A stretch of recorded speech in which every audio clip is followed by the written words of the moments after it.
Hello, my name is DC. I'll be giving a match analysis for the match of Forge FC versus Halifax Wanderers. Alright, let's get into this one with the first goal of the game. Let's let this play. So, ball is held up. Now, here is where I really do get upset. If you are not sure, if you're in a position like this and you have not taken a look behind to see what's behind you, because I know for a fact he just traps this, he assumes he has more time than he has. Best thing you can do is at least shield the ball. Put your body, just make sure your body is set to where if someone comes from maybe an unexpected angle or comes from behind you, you're able to stick your hand out and protect the ball. What he does is, well, you see, because you can tell he does not look behind or scan. Because even if, let's pay attention to number 17 here. As the ball is in the air, at no point does he look behind to see what's behind him. So at this point, he is unaware of the player that's behind him. And the way that he does, he chests this.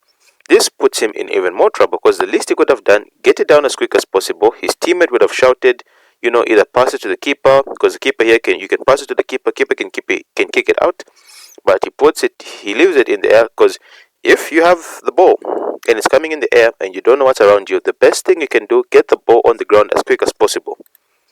He doesn't. He lets it bounce or chest it, and then he leaves it in the air. And then he takes advantage, and that's a lovely volley. And then he pretends to be injured, hoping the decision will be disallowed. And this guy had a very good game. I think it's Musanda, because look at this. Unaware of what's behind him, and then he doesn't even bother to get the ball down as quick as possible. Doesn't even bother. Because that's the least you could have done. Get it down so that you can easily deal with it. And his teammates are too far away, but that's a lovely volley. That's a really, really good volley. Yeah, that's what I'm going to admit there. Poof! That's lovely. Let's get on to the second, let's get on to the next point. I want to, not next point, but yeah, next thing I want to analyze, stuff like that. Alright, and then, funny thing is that the person that scored the previous goal, Musanda, I actually thought he might be African, but no, he's Canadian. I thought it sounded like a Zambian name. You know what? Anyway, let's get this. Boys played wide, and at this point in time, everything is somewhat okay. He is close enough. I think he should just be a bit deeper, just so that he can cut that out, but everything here is quite okay. Boys played, and then at least there's movement. And then what I've noticed here, he is completely unmarked, but there is this is the point. This is why I wanted to show this. There is at least effort. You may think he is not. This is an active player. By active player, he is aware of what's in behind him. He leaves the distance there because sometimes that's what you want to do. You want to force something. So if he was here, that ball would not have been played, and something else wouldn't have probably happened. So what he's done is that he's forced things to go for him. So what's him by just being there makes him more open. If he's more open, it means the ball is more likely to be crossed into him because it appears he's open, but he is very aware there's someone behind him, and then he makes sure to deal with it. Because as we'll show here, he has the ball, right? Let it just load a bit. He is aware of it. He follows this ball through and through. He may not have been aware of the person, but at least he's actively following the ball. I think he's aware, but he's decided to completely focus on the ball. And then it's turned out well for him, because some players, they'll focus more on fighting with the person or just looking at the ball. They'll be in place and then be looking at the ball. But he's actively moving with the ball. That's what I like about this. He understands his keeper will not get this, and then this here. What he does, let me just load it. Boom. That's lovely, and he kicks it out. No, that's a proper block / clear. That's proper. He follows it through. Make sure. The one thing you can do if the ball is in the air, move as the ball moves. Because most people will just stand still as the ball is moving. Because if it's moving in the air and you're watching, it means the ball is moving and eventually the ball will get past you.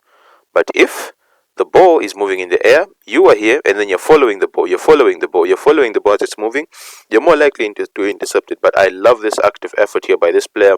I really had to point out that clearance. It's very good to see. Alright, this is a chance from a corner, set piece routine, stuff like that. And I can tell this is intentional because, as you can see, 1, 2, 3, 4, all of them are pushing here. All of them are pushing here. The reason why is to create space. Is to create space somewhere here. And the reason why they want to create space is so they can get a proper shot on goal. Because even the way this corner is taken, look at that. It evades everyone that's at the center.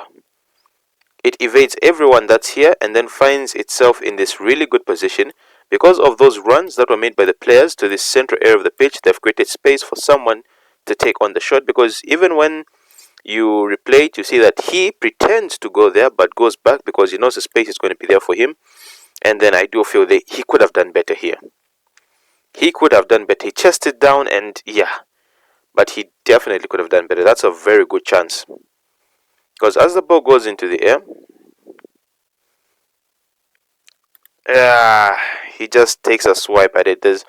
I think it's also because it falls, the way it traps it, the ball falls like this. If the ball was falling, like it falls directly on his foot, so it's more likely that as his foot is going up, he kicks the ball up. But if the ball was like that, if it was in the air and then fell down like that, it means that he has enough time to get his leg to properly swing through the ball. But if it's coming down like this, it means that he has to kick it like that, and then but if it's like that, it's perfect for a shot like that. You get it? If you don't get it, forget about it. But let me just point that out one more time, because during the routine you do see him make that fake run. Let's just point it out. You see, everyone that's here, let's just pay attention to here. You see, he is pushing, all of them are pushing there to create that false sense of we're going to push and then the ball is going to arrive here, one of us is going to get on the ball. But what they're doing, as I'll let it play, is creating space for him to have a shot on goal. You see that? He stays behind. He stays behind here. So this is a very good set piece routine. But he definitely should have done better here. Alright, let's head on to the next chance. Now here. Oh, he has the ball, right? He plays it. Woof! Now, here's the thing. One thing is that a lot of people assume if you get dribbled past, it's sometimes it can be demotivating, but it happens to everyone. Every great defender has had someone that has, gone past him, and every great attacker have also had people that have dribbled past them.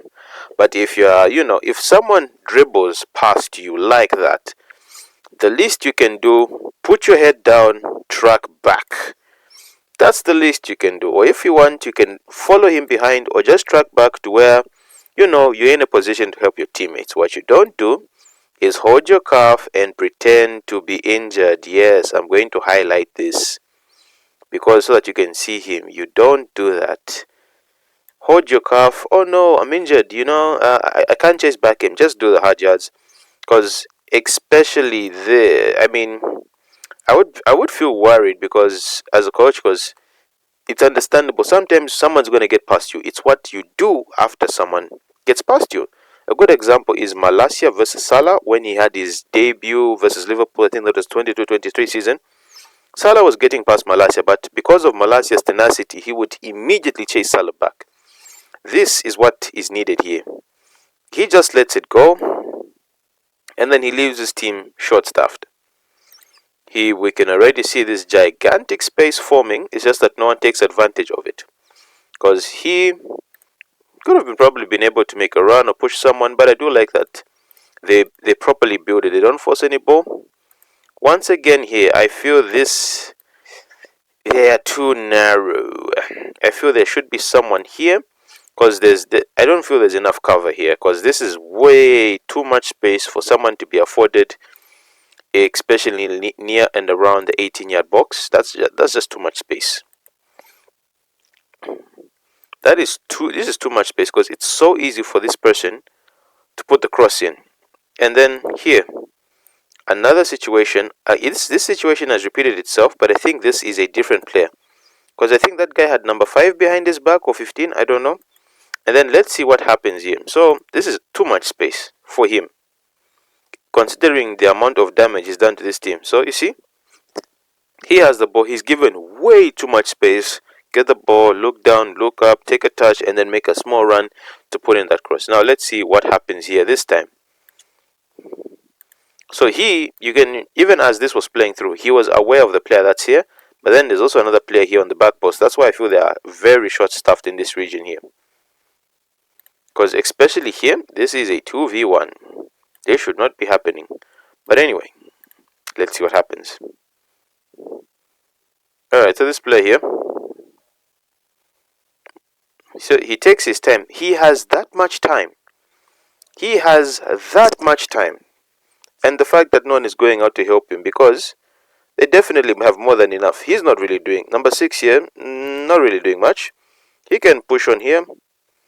He can move forward here, so he can tell number 8 to back up his teammate. And then they'll still be in a position where they can properly defend for a cross. But instead he doesn't. He decides, I'll also watch. And then I understand he's trying to mark this run, but there's a player here and they're just so understaffed. But I do feel it's to deal with the ball. If you put pressure on this guy, he does not play this pass. So it's better off you deal with this. Deal with this so that you don't have to deal with the run that's coming in. If you force him to go backwards, he won't make this pass. But if you give him enough space, this becomes a problem. So like I said, if number 6 pushes on, or even number 44, he pushes on, tells number 8, push forward so that you prevent him from having this much space and time. He puts in a cross, and then this is the difference. The number 5/number 15 ran with the ball. As the ball was coming, he followed it. He was here, he was looking at the ball, then he moved, and then he was able to get that clearance. It's a similar situation, except number 26 does not move at all. He leaves his foot planted, and he's planted, and then he can't really move. This is the importance of just following the ball, because the ball can move very, very quick. The ball can move very, very, very quick. Even the keeper, he saw what that other defender did, and then he's noticed, just like this. Okay, because he does keep a good eye, and then he also has this player here. But at this point, I understand the number 19 is also worried about the player that's here, because at a certain point, he also pushed forward, and then you also have him. But here, he's close, but the difference between this and the previous one, the clearance that was made where he was able to get his leg on the ball, is that he gave the player space, but he knew that immediately the ball would come, he would immediately start moving.